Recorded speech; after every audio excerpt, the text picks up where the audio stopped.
Guys, may tanong ako sa inyo.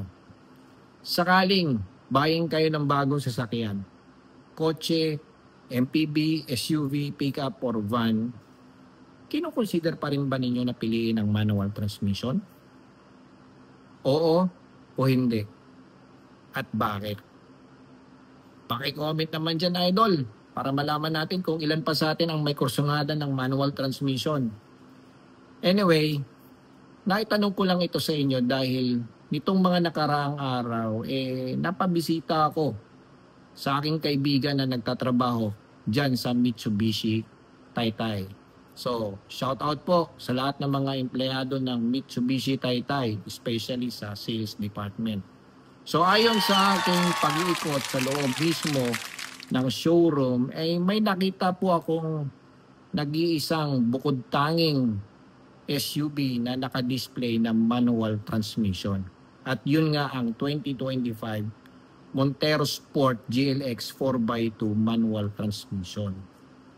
So, out of my curiosity, tinanong ko yung aking kaibigan, kumusta ang sales ng Montero? Malakas ba? So, naitanong ko lang yon dahil baka naubusan na ng inventaryo na automatic kaya nag-display na lang sila o napilitan silang mag-display ng manual. Dahil comparing to my previous employers, especially nung nagtrabaho ko sa Toyota at Ford, halos hindi namin masyadong dinidisplay ang manual transmission, particular sa variants ng MPV at SUV. Dahil karamihan naman sa mga buyers ng manual ay nasa kotse, pick-up, or van. Pero pagdating sa MPV at SUV, karamihan pinipili ay ang automatic, lalo na sa Metro Manila. Diba? Alam niyo naman sa Metro Manila matraffic. At kahit kursunada mo ang manual, pinupush ka pa rin ng ahente na bumili ng automatic, lalo na sa mga top of the line. But this time, nakita ko sa kanila may display silang manual. So nagulat ako, idol. So ayun, according to my friend, mabenta daw sa kanila yon. So I don't know kung ano talaga yung reason, no?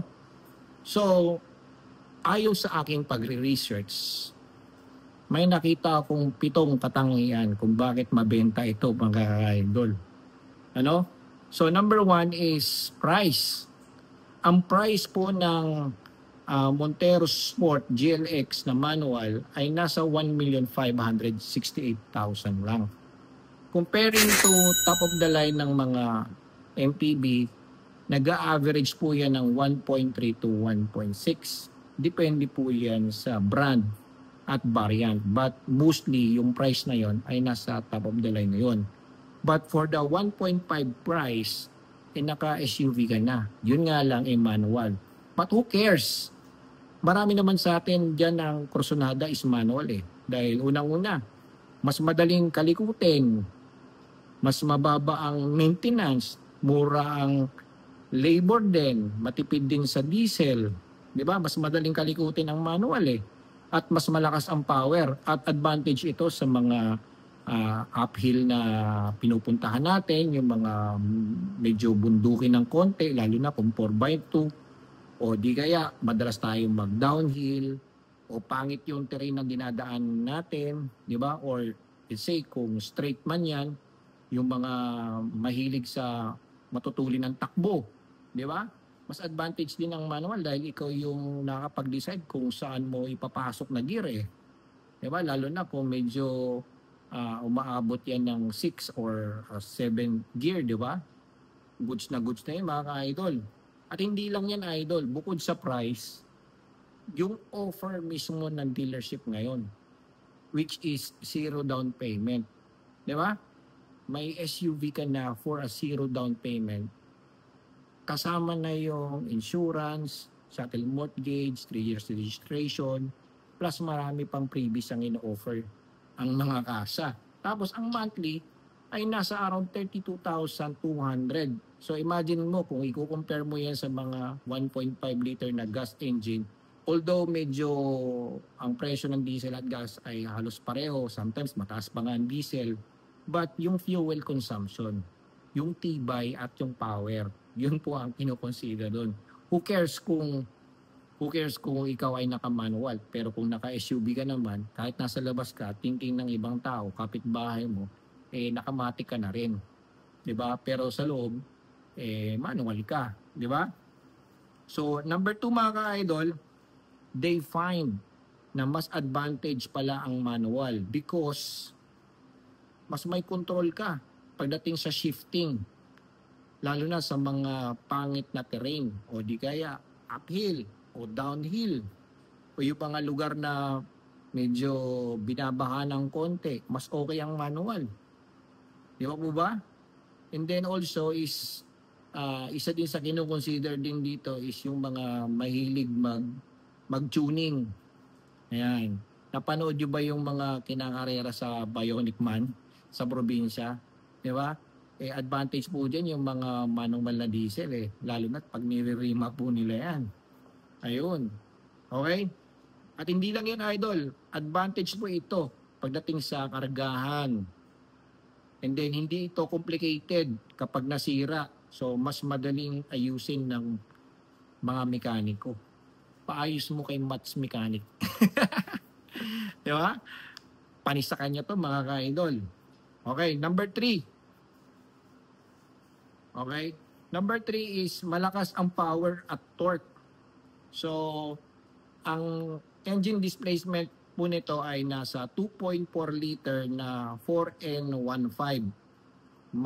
Maybach diesel engine na po ito na may power na 179 to 181 horsepower at 430 Newton meter of torque. So, malakas na yun, idol, lalo na kung manual.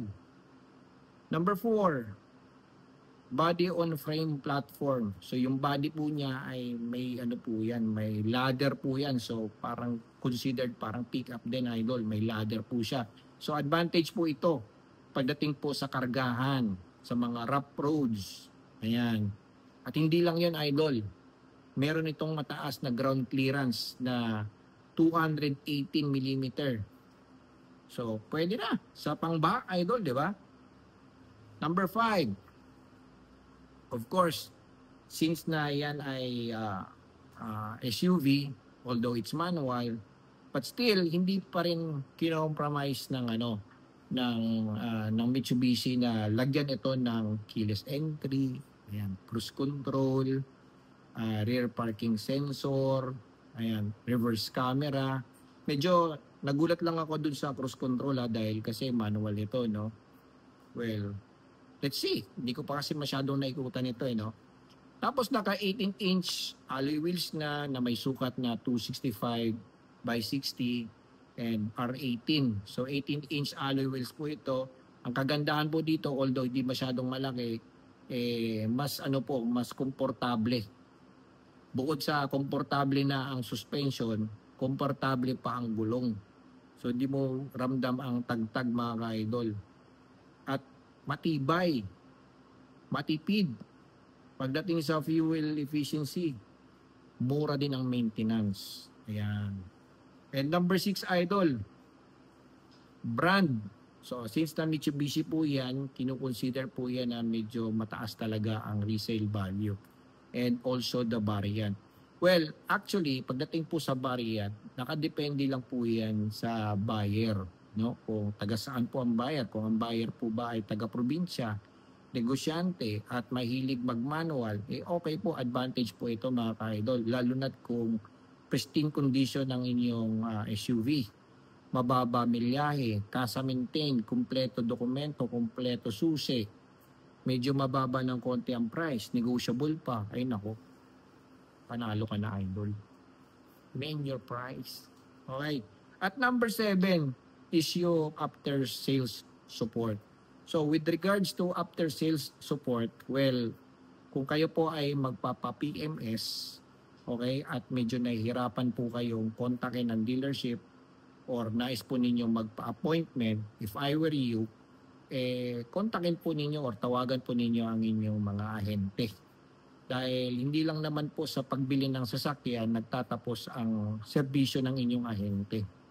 Also, pagdating sa after sales, pagpapa-PMS po ninyo, maintenance ng inyong sasakyan, tapos insurance claims. Ayan. Dahil sa umpisa pa lang ng inyong transaksyon, yan ang pinangako ng inyong ahente. Maaasahan nyo siya. Kaya that's why nag-trust po kayo dyan sa ahente na yan. Okay?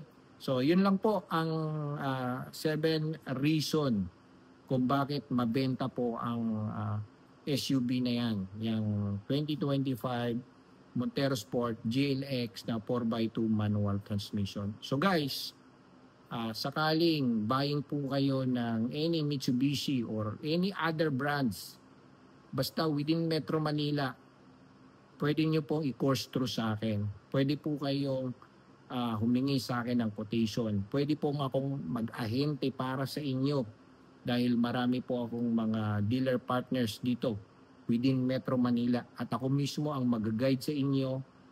Wala kayong problema with regards to agents dahil lahat po ng mga agents connected with me ay professional, honest, at the same time legit po yung mga idol.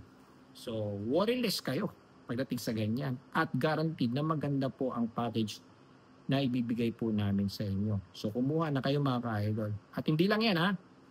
Sakaling may problema kayo sa inyong mga auto loan na in-applyan, na-decline po kayo sa inyong application sa ibang dealers, may CMAP po kayo, okay? Nahatakan kayo ng sasakyan, kung hahatakan pa lang kayo ng sasakyan, ilapit nyo na sa akin, tutulungan ko po kayo. All you have to do is i-follow nyo ako sa aking Facebook page, The Car Loan Expert. Magpa-consult na kayo sa akin, okay?